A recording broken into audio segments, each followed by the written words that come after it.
ዛሬ ደግሞ ቆንጆና ምርጥ የሆነ የማታ ክሬም አሰራር ነው ይዤላችሁ የመጣሁት። በተለይ ማዳን ላጠቃችሁ፣ እንዲሁም ደግሞ ፊታችሁ ያለ እድሜያችሁ ለተሸበሸበ፣ አይናችን ስለጠቆረ፣ ያው ብጉን ላጠቃችሁ፣ ፊታችን ስስ ለሆነብን፣ ያው ምግብ ለምትሰሩ፣ እንዲሁም ደግሞ በፀሐይ ለተጎዳ ለሁሉም አይነት ፊት የሚሆን ቆንጆ የሆነ የፊት ክሬም ነው ይዤላችሁ የመጣሁት። ሰላም ውዶቼ፣ እንዴት ናችሁ? ነው ያለው። እግዚአብሔር ይመስገን ደህና ነኝ። በያላችሁበት ዓለም ዳርቻ ሰላማችሁ ብዝት ይበልን እያልኩኝ እንግዲህ መግቢያ ላይ እንዳልኳችሁ ዛሬ ሁልጊዜም ቢሆን በየቀኑ የምንቀባው ማታ ማታ ላይ ተቀብተን ልንተኛ የምንችለው፣ ተፈለጋችሁ ደግሞ ለ20 ደቂቃ ከዛም በላይ ቆይታችሁ የምትታጠቡት ቆንጆ የሆነ የኪያር ይቅርታ የካሮት ክሬም ነው ይዤላችሁ የመጣሁት። ሌላም ግብአት ይዤላችሁ ጨምራለሁ። ቪዲዮ እናንተ እስከ መጨረሻ ላይክ እያደረጋችሁ ተከታተሉኝ።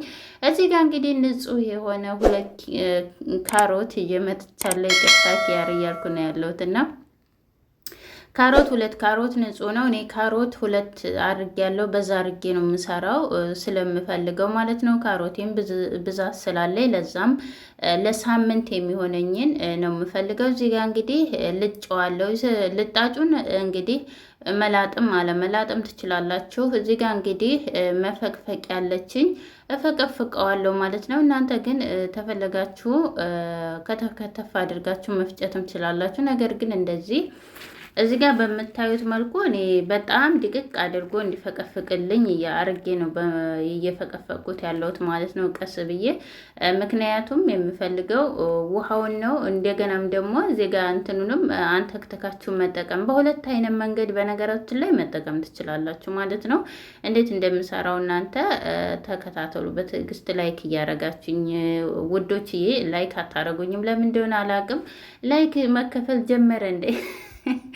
የምሬ ነው። ቪዲዮ በቃ በላይክ ምክንያት ወደ በጣም እየወረደ ነው ያለው። በኋላ ቆንጆ ቪዲዮዎች ነው የምሰራው ብዬ አስባለሁ። ይጠቅማቸዋል። የራሴ ላይ ተጠቅሜ ነው የምለቀው። ነገር ግን ከመጣችሁ አይቀር ላይክ ብታረጉኝ ከእናንተ ምንም የሚጎልባችሁ ነገር የለም። ለእኔ ግን ይጠቅመኛል ማለት ነው፣ ለብዙዎች ይደርሳል ማለት ነው። እና እዚህ ጋር እንግዲህ አንደኛውን ካሮት ፈቅፍቄ ጨርሻለሁ። ያው በነገራችን ላይ እኔ እንደዚህ መፈቅፈቅ በጣም ነው የሆነ አይመቸኝም፣ እጄን ቶሎ ድክም ነው የሚያደርገኝ። ነገር ግን ያው ለትንሽ ትዕግስት ኖሮን ያው 1 ደቂቃ የማይፈጅም በእርግጥ ማለት ነው። እና እንደዚህ አድርጌ መብራቱ በዛ ብሎበታል መሰለኝ፣ ያብርቸው ነበርና ይኩሽ ነው እንግዲህ ለቪዲዮ ጥራት እንግዲህ ይቅርታ። እዚህ ጋር እንግዲህ በደንብ አድርጌ ፈቅፍቄዋለሁኝ። እንደምታዩት በጣም ፍቅፍቅ አድርጌ ነው ያለሁት ማለት ነው። ሁለቱንም ጨርሻለሁኝ። በደቀቅ አድርጎ ነው የፈቀፈቀልኝ። ከዛ በኋላ እዚህ ጋር እንግዲህ ትንሽዬ ውሃ ጨምርበታለሁ፣ የበለጠ ውሃውን እንትን እንዲልኝ ማለት ነው። ከዛ እናንተ እንደዚህ በውሃው ብቻ ለ1 ሰዓት ዝፍዝፍ አድርጋችሁ ብታስቀምጡትም እንደገናም ደግሞ እንደዚህ ፍጭት ብታደርጉት በመፍጫ በጁስ መፍጫ አሪፍ ነው፣ የበለጠ ጥቅሙን ታገኛላችሁ። እኔ ግን ያልፈጨውበት ምክንያት አልተመቸኝም ነበርና ቦታው ማለት ነው፣ ድምፅ እንዳያወጣብኝ ስለፈለግኩ ነው ማለት ነው። እናንተ ግን መፍጨት ትችላላችሁ። በእንደዚህም ሁኔታ መስራት ይቻላል ማለት ነው። ከዛ እዚህ ጋር እንግዲህ በጣም ቆንጆ የሆነ ከረጢት አለችኝ። እኔ ምንም አይነት ነገር ብጠቀምባት ያው ምንም አስልታ አታወርድም፣ ጭምቅ አድርጋ ትሰጠኛለች ማለት ነው። ንጹህ ናት ለፊትና እንደዚህ ደግሞ ለፀጉር ነው የምጠቀመው ማለት ነው። እንደዚህ አድርጌ ጭምቅ አድርጌ በምታዩት መልኩ ውሃውን ነው የምፈልገው ማለት ነው። እና እዚህ ጋር ደግሞ ድንች ተፈለጋችሁ የድንችንም መጠቀም ትችላላችሁ፣ የድንች ውሃ ማለት ነው። በዚሁ አጋጣሚ ድንችን ፈቅፍቃችሁ ተመሳሳይ አንድ ላይ ከሱ ጋር ደግሞ ሌላ ጊዜ ሰራላችኋለሁ። ዛሬ ግን በእንደዚህ ሁኔታ ነው የምሰራው ማለት ነው። እኔ ካሮትን በነገራችን ላይ ለፀጉሬ እንዲሁም ደግሞ በተለይ ለፀጉሬ በጣም ነው የምወደው። ጭቃ ቅባቱን፣ ፈሳሽ ቅባቱን በጣም ነው የሚስማማኝ ማለት ነው። ብዙዎች ራሱ ብዙ ቤተሰቦች በጣም ነው የሚወዱት የካሮት ጭቃ ቅባቴን የሰራሁትን ማለት ነው። እዚህ ጋር እንግዲህ ሌላኛው ግብአቴ ወደ መጣሁበት ስመጣ እዚህ ጋር የበቆሎ ዱቄት ወይም ደግሞ ኒሻ ማለት ነው። በአረበኛ ኒሻ ይባላል። በአማርኛ ደግሞ የበቆሎ ዱቄት ነው። የበቆሎ ዱቄት እንግዲህ ኒሻ ማለት የተፈተገ ማለት በጣም ድቅቅ ያለው ነው እንትን የሚለው ማለት ነው። እሱ ነው። በጣም አሪፍ ነው። በተለይ ፊታችን ለተሸበሸበብን፣ ጭምድድ ለተበላሸብን በጣም አድርጎ ነው ቆሻሻውን የሚያወጣልን ማለት ነው። ፊታችን ይወጥርልናል። እዚህ ጋር እንግዲህ ያው መብራቱ በጣም በዛብኝና አጠፋሁትና በምታዩት መልኩ ምክንያቱም ቅድምዬ ትክክለኛ መልኩን አላመጣለኝ ማለት ነው። ቢጫ አድርጎ እርድ ነው የሚመስለው ማለት ነው። አሁን ግን ይኸው እንደዚህ አድርጌ መብራቱን አጥፍቼም ይኸዋለሁ። እስኪ የትኛው ነው ከመብራቱ ጋር ሳበራው ነው ወይስ ይሄኛው ነው ጥራት ያለው? ኮሜንት ላይ ጻፉልኝና እንድሰራ ድጋሚ ስሰራ ማለት ነው። ከዛ እዚህ ጋር እንግዲህ ያው እሳት ላይ እንጥደዋለን ማለት ነው። ትንሽ ወፈር እንዲልልን ማለት ነው። ነገር ግን እኔ 2 ማንኪያ በትንሿ ነው የተጠቀምኩት።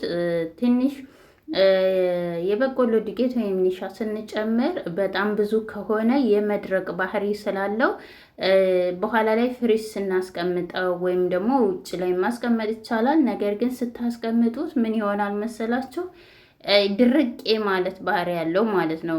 ያው በቆሎ በተፈጥሮ ደረቅ ነው እና ትንሽ አነስ አድርጋቸው ስትሰሩ ታሪፍ ነው ማለት ነው። በኋላ ላይ ድርቅ ብሎ ፍርክስ እያለ እንዳያስቸግራቸው ማለት ነው። ከዛ ብዙ ሰዓት አላቆየውም።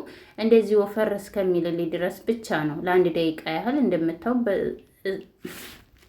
ይቅርታ እንግዲህ ከዛ እንደዚህ ትንሽ ያው ወደ ክሬምነት እስከሚቀየር ብቻ ነው እንጂ ብዙ ሰዓት አላቆየሁትም። ከዛ በኋላ እዚሁ መልሼ ንጹህ እዛችሁ ሰራሁባት መላ ላይ መልሳታለሁ ማለት ነው። ሳህን ላይ ማለት ነው።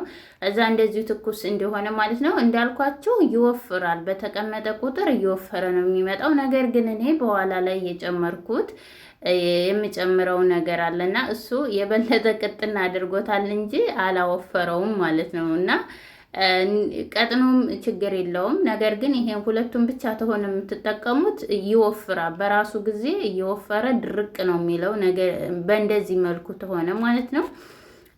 ትንሽ ወፈር ተፈለጋችሁትም ማወፈር ትችላላችሁ ማለት ነው። ነገር ግን እንደዚሁ እንዳለ ሳትጨምሩ የአሎቬራ ጄሊ ወይም የሬት ጄሊ ማለት ነው ታልጨመራችሁበት እየወፈረ ነው የሚመጣው። እዚህ ጋር እንግዲህ እኔ የሬት ጄሊ በጣም ነው የምወደው፣ በጣም ነው የሚስማማኝ። የሬት በተለይ ፍሬሹን በጣም ነው የምወደው። ፍሬሽ ትንሽ አሁን ቅርብ ጊዜ ስለሆነ የተከልኩት ግቢ ውስጥ በፊት ላይ በጣም ነበር የምጠቀመው እና ደረቀብኝ እና አሁን 1 እግር ቀርቶ ነበረ። እሱም ቦታ ቀይሬ እንትን እያሳደግኩ ነው ያለሁት እና ትንሽ ይቀረዋል እንጂ በጣም ነው የሚስማማኝ። በተለይ የሬት ጄሊ ለቁስል እንዲሁም ደግሞ ፊታችሁ ለተጎዳባችሁ ለማዳት እንዲሁም ደግሞ ብጉር፣ ያው ብጉር በነገራችን ላይ በተፈጥሮ ስለሆነ ያው የሴት ልጅ ሆርሞን በተቀያየረ ጊዜ ይወጣል ማለት ነው። ልናጠፋው አንችልም ማለት ነው። ነገር ግን ጠባሳውን ልናጠፋው እንችላለን ማለት ነው። ጥቁር የሚወጣብንን እንከላከለዋለን። እዚህ ጋር እንግዲህ 1 ማንኪያ ነው የተጠቀምኩት። እናንተ በፊታችሁ ላይ የሚስማማችሁን ክሬም ወይም ደግሞ ቅባት መጨመር ትችላላችሁ። ቤቢ ኦይል ሊሆን ይችላል፣ ባልዚን ሊሆን ይችላል። እናንተ የሚስማማችሁን መጨመር ትችላላችሁ በቤት ውስጥ ማለት ነው። እኔ የሚስማማኝን ነው የጨመርኩ። ከዛ እንደዚህ አድርጌ በምታዩት መልኩ ይሄንን ለሳምንት ይበቃናል። በየቀኑ ሁሌም መቀባት እንችላለን። ከዛ በኋላ እንግዲህ እየተቀባው አሳያችኋለሁ ማለት ነው። በኋላ ላይ እንግዲህ እዚህ ጋር እንደምታዩት ፀጉሬንም ሹርባ ተሰርቻለሁ፣ ጭር ብሏ። ፊቴ በምታዩት መልኩ ደግሞ እንዳለ ብጉር በብጉር ሆኛለሁኝ። እሱ ምንድነው አይኔ ላይ የሆነ እዚህ ግራ አይኔ ላይ በጣም የሆነ ብጉር ነክ ወጥቶብኝ አይኔን አሞኝ መድኃኒት ተሰጥቶ ነበርና ያ መድኃኒት ምንድነው ያደረገ መሰላችሁ? ሰውነቴን እንዳለ ብጉር በብጉር እና በጣም እንደናጫ ነው እንትን እያሳከከኝ ሁላ የነበረው ማለት ነው። ነገር ግን መድኃኒቱ የተሰጠኝ አንዴ ያወጣልሻል ብጉሩን አውጥቶ ነው ተብሎ ነበረ። ነገር ግን የባሰ ነው ያባሰብኝ። ሆኖም ግን ተመስገን ነው። ዋናው ነገር አይኔን ተሽሎኛል ማለት ነው። ከዛ እንደዚህ አድርጌ በደንብ አድርጌ እቀባዋለሁ። ምክንያቱም በነገራችን ላይ እዚህ በአንድ ጎኔ ፊት ያለው ነው በጣም የተጎዳው። ለምንድን ነው ራሱ ብለውኝ ነበር ዶክተሩ ራሱ ብለውኝ፣ ያው ምግብ ስለምሰራ በአንድ ጎኔ ቆሜ ስለሆነ በግራ በኩል በቆማችሁበት በኩል ነው በነገራችን ላይ እሳት በሚያገኘው ቦታ ነው በጣም የሚጎዳባችሁና የግራ ጎኔ ነው በጣም የተጎዳው ፊቴ ማለት ነው። እና በእንደዚህ ሁኔታ በደንብ አድርጌ ምን አደርጋለሁ ቀባዋለሁ፣ አይኔ ስር፣ እንደገናም ደግሞ በተለይ ከንፈራችሁ ስር ግንባራችሁ የተጨማደደ ቦታ ላይ ሙሉ ለሙሉ አንገታችሁንም መቀባት ትችላላችሁ። እኔ ግን ያው ሻወር ወስጄ ስለነበር አልተቀባሁም ማለት ነው። ከዛ እዚህ ጋር እንግዲህ ድርቅ እስከሚልልን ድረስ እንጠብቀዋለን። ተፈለጋችሁ እንደዚሁ ማሳደር ትችላላችሁ። ነገር ግን ትራስ ምናምን ቢጫ ሊያረግባችሁ ይችላል።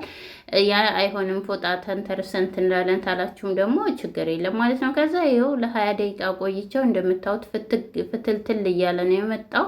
እንዳልኳችሁ አሎበሪያው ጄሊው አቅጥኖብኛል ማለት ነው። ወፈርም ማድረግ ትችላላችሁ። ከዛ ተታጠብኩ በኋላ ይህን ይመስላል በምታዩት መልኩ።